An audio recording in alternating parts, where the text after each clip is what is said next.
Yo, time to wake 'em up! Bonjour et bienvenue sur Discover 360. J'espère que cette chaîne vous plaira. Elle est consacrée à l'intelligence artificielle, au voyage et à la tech. Yo, check the mic, 1, 2. N'oubliez pas de souscrire. Bonne écoute. Next cipher begin. All right, today we're cracking open the playbook on what might be one of the most important new tools in cybersecurity, Anthropic's autonomous security model Claude Mythos preview. We're going to break down what it is and, more importantly, how you can actually get it deployed securely. And look, this quote from CrowdStrike's CTO really just hits you, doesn't it? The game has fundamentally changed. That gap, the safe window between finding a flaw and an attacker using it, it's gone. It's collapsed. We're not dealing with months or even weeks anymore. We are talking about minutes. And that is the problem we're here to solve today. So that leads to the one question on every CISO's mind right now. When your adversaries are moving at the speed of AI, how on earth do you build a defense that can even hope to keep up? Well, the answer isn't just a single product. It's bigger than that. It's a coordinated counterstrike, and it's called Project Glasswing. So what is Project Glasswing? Think of it as this massive initiative led by Anthropic, but they're pulling in all the heavy hitters: AWS, Google, Microsoft, you name it. And the core idea is just so powerful. Get the absolute best defensive AI into the hands of the good guys, the people protecting our most critical software. Give them a head start before the attackers can get the hands on similar tools. And leading the charge for this entire initiative? That's a brand new class of AI model, Claude Mythos Preview. And just look at what this thing can do. This isn't some simple code scanner. We're talking about an AI that can find and then fix zero-day vulnerabilities all on its own. It can handle the whole engineering cycle, investigating the bug, writing the fix, and then testing it.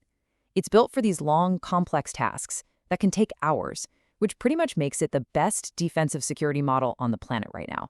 Okay, so the power here is obvious, but a tool this powerful, it demands exceptional, frankly non-negotiable security. So let's talk deployment. You can get it on the major clouds, but access is and has to be locked down tight. And this table really lays out two totally different philosophies for security. Over on AWS Bedrock, it's all about the network. It's a fortress model, built on total isolation inside your own virtual private cloud, your VPC. But on Microsoft Foundry, it's all about identity. The only way you get in is with Microsoft Entra ID. So you have two different approaches, but they both lead to the same goal: ironclad security. Now let's really get into the weeds on these controls, because getting this part right isn't just important, it's your absolute first line of defense. Messing this up is not an option. So first up, on the Microsoft side of the house, you have Entra ID. The easiest way to think about it is as the ultimate bouncer for your cloud apps.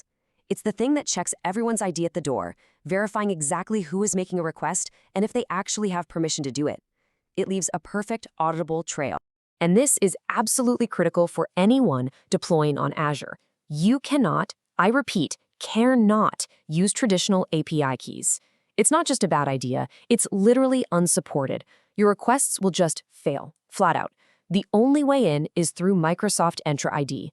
And that's a very deliberate design choice to force a higher standard of security from day one. Now, over on the AWS side, the philosophy is all about VPC isolation. This is like building your own private island in the middle of the massive AWS ocean. You create your own logically isolated section of the cloud, where nothing gets in or out unless you give it explicit permission. You're basically putting your most critical assets inside a digital vault.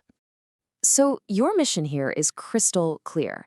When you start working with Mythos, you have to do it inside this secure bubble, completely walled off from your real production assets. Isolate, isolate, isolate. Okay, so you've got the keys to the kingdom, and the kingdom is secure. Awesome. But now you actually have to run this thing, and you have to run it at scale. Let's talk about being operationally ready. The first roadblock you're probably going to hit is rate limits. On Azure, the default quota from Mythos Preview is 2 million tokens per minute. Now, tokens are basically just pieces of words or code, and 2 million sounds like a crazy how number, right? But trust me, an autonomous agent running complex security scans can burn through that limit way faster than you'd think. So, what happens when your agent hits that wall? It's not pretty. You get throttled, your process just stops. Your brand new autonomous security guard grinds to a halt. Yeah, not exactly ideal when you're fighting at AI speed. The professional way to handle this is to build for it from the start. Your code has to be smart. When it gets that too many requests error, it can't just panic. It needs to use something called exponential backoff. It's simple, really. If a request fails, you tell it to wait 1 second and try again. Fails again? Okay, wait 2 seconds. Still blocked? Wait 4, then 8, and so on. It backs off gracefully. You also want to batch requests together and, of course, keep an eye on your usage so you can see the limits coming. All right, there is one last absolutely crucial piece to this operational puzzle. Claude Mythos can find a vulnerability and it can write a patch. That's incredible. But how do you know the patch actually worked? And more importantly, that it didn't introduce some brand new problem. You can't just patch and pray. You have to validate. And this is where things get really cool, with tools like the AWS Security Agent. Think of this as your own personal red team, but it's an AI. It's an autonomous pen testing service that will hammer your systems 24/7, actively trying to exploit them. It's the perfect way to prove that the fixes your defensive AI just made can actually stand up to an attack from an offensive AI. It's AI versus AI. Phew, okay, that was a lot, I know. We covered everything from the high-level threat down to the nitty-gritty of API rate limits. So let's boil it all down into what you actually need to do next. Here's your 5-point playbook. Number 1, you have to internalize this new reality. The fight is measured in minutes now. Number 2, know your weapon. Mythos Preview is the tool built for this new speed. Number 3, and this is a big one, lock it down. That means VPC isolation or Entra ID. No shortcuts, no exceptions. Number 4, build for reality. Your apps need to handle rate limits gracefully. And finally, number 5, trust but verify. Always, always validate the fixes. And that really just leaves us with one final, pretty sobering thought. The threat landscape isn't waiting for you to catch up. Your adversaries are already using AI to find and exploit weaknesses at machine speed. So the only question left to ask is your defense ready to do the same?